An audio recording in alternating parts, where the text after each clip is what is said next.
Assalamualaikum warahmatullahi wabarakatuh. Sebelumnya, perkenalkan nama saya Selvi Nurrahmawati dengan NPM 1776061. Di sini saya akan memaparkan proyek dari tugas akhir saya mengenai implementasi deep learning pada pengenalan aksara Sunda menggunakan metode konvolusional neural network. Penerapannya ini menggunakan MATLAB versi R 2019b. Dataset yang digunakan pada penelitian ini terbagi menjadi dua, yaitu ada citra latih dan juga citra uji. Ada juga citra latih amal dan citra uji amal, yang dimana ini tuh nantinya akan membandingkan nilai akurasi yang didapatkan dari pengaruh jumlah data training.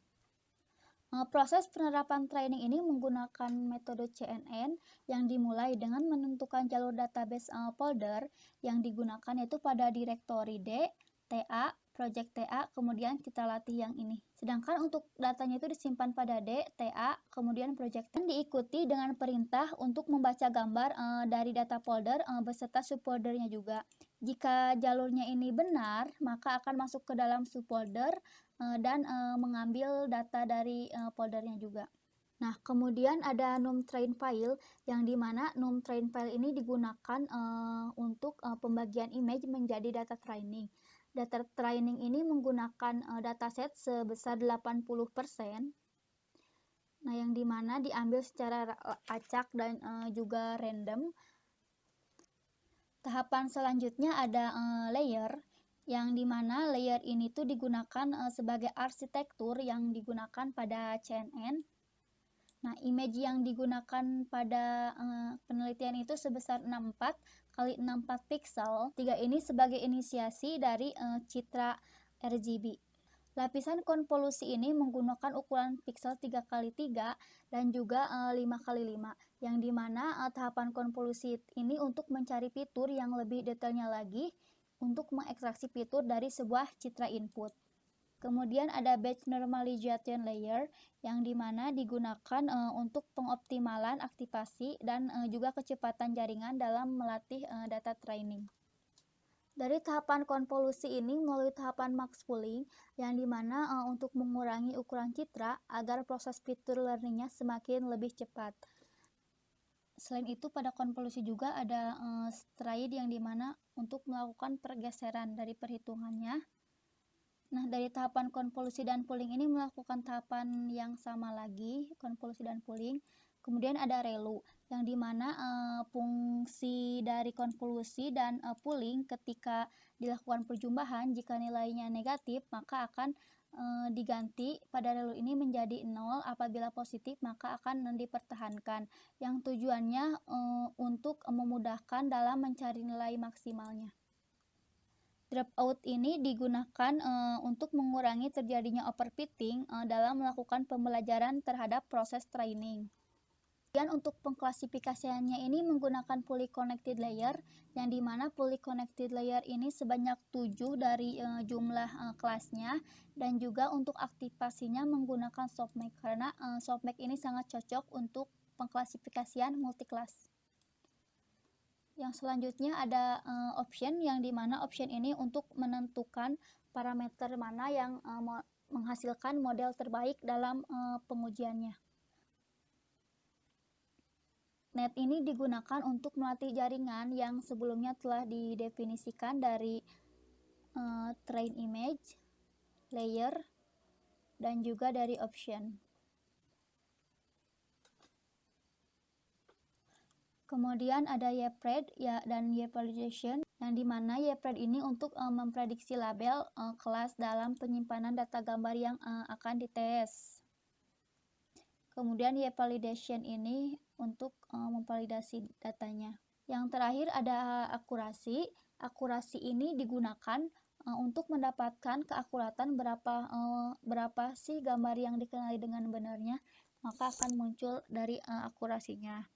Hasil dari pelatihan ini akan disimpan ke dalam database dalam bentuk file math, dengan nama filenya itu netmath, yang di sini sebelumnya sudah dilakukan dengan menggunakan perintah ini, savenet. Dari tampilan ini kita coba proses training, kita blok.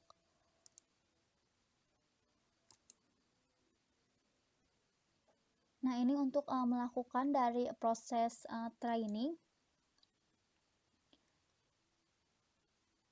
Untuk proses training ini membutuhkan waktu yang lumayan ya. Jadi di sini saya akan mempercepat proses dari trainingnya.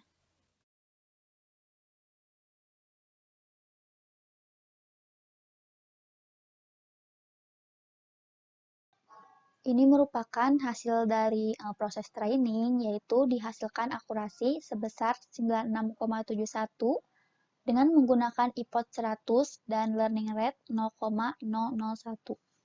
Langsung saja kita ke tampilan user interface-nya, menu, kita running.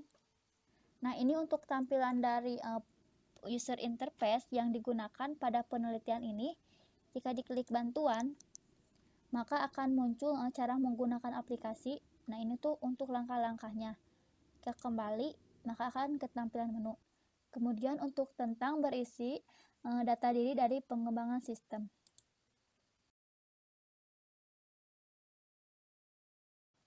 Kita mulai untuk proses identifikasinya, yang dimana proses identifikasinya itu kita cari file.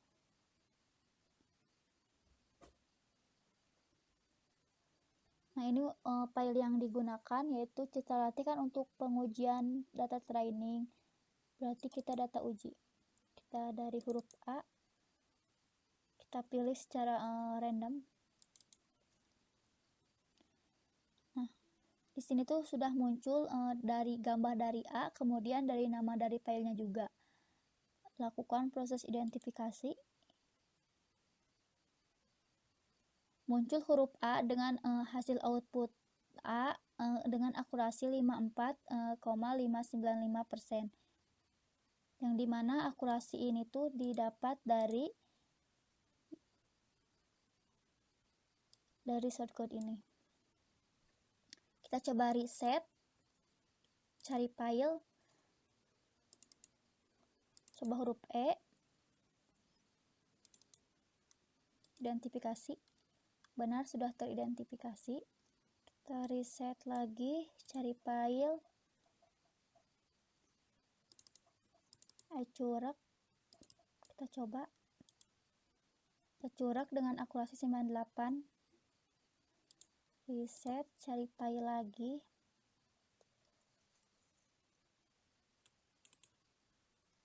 huruf E sudah benar dengan akurasi 99%, benar. Kita cari file lagi,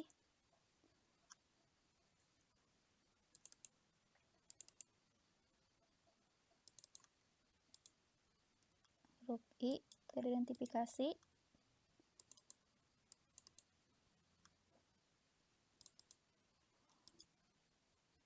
sudah teridentifikasi benar.